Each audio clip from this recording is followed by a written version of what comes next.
F'Lulju l-għadd ta' persuni fuq il-benefiċċji soċjali kien ta' 4,956 persuna. Din l-ewwel darba fl-istorja li dan in-numru kien inqas minn 5,000. L-ogħla numru ta' persuni li kienu qed jirċievu l-assistenza soċjali kien fl-2013. F'Diċembru ta' dik is-sena kien hemm 10,784 persuna iżjed minn Lulju li għadda. Dan ifisser tnaqqis ta' 54% fl-aħħar 12-il sena.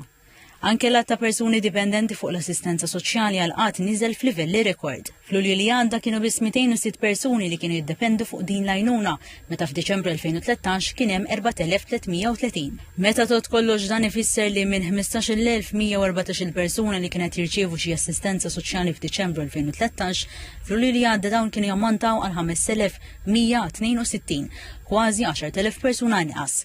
Dan ifisser tnaqqis globali ta' 66%. Ma' TVM News is-Segretarju Permanenti fil-Ministeru għall-Politika Soċjali Mark Musu qal li tkabbir ekonomiku l-ħolqien ta' impjiegi ġodda huma fost il-fatturi li waslu għal dan ir-riżultat. Anka permezz tal-childcare b'xej, pereżempju, permezz tat-tapering tal-benefiċċji u anka permezz tal-benefiċċju ġdid tal-in-work, l-in-work benefit, eluf ta' nies ħanajtek ħadu dawn l-opportunitajiet u daħlu fid-dinja tax-xogħol. Il-tapering tal-benefiċċji sistema li bija min ikun ilu aktar minn sena fuq xi assistenza soċjali ewlenija u jsib impjieg jibqa' jieħu parti mill-benefiċċji għal 3 snin waqt li jkun qed jaħdem. Fl-ewwel sena jibqa' jieħu 75% tal-assistenza, fit-tieni sena 55% u fit-tielet sena 35%, waqt li min iħaddem jieħu 25% tul 3 snin. Il-tapering jitħallas ukoll il-benefiċjani singoli tal-assistenzi soċjali li jiżżewġu jitlu f'unjoni ċivili jew f'koabitazzjoni ma' xi ħadd li jkun f'impjieg full-time. Mill-banda l-oħra l-in-work benefit huwa benefiċċju mingħad biex jinċentiva x-xogħol u jitħallas lill-ġenituri li jaħdmu u li għandhom tfal taħt 23 sena fi 3 kategoriji differenti.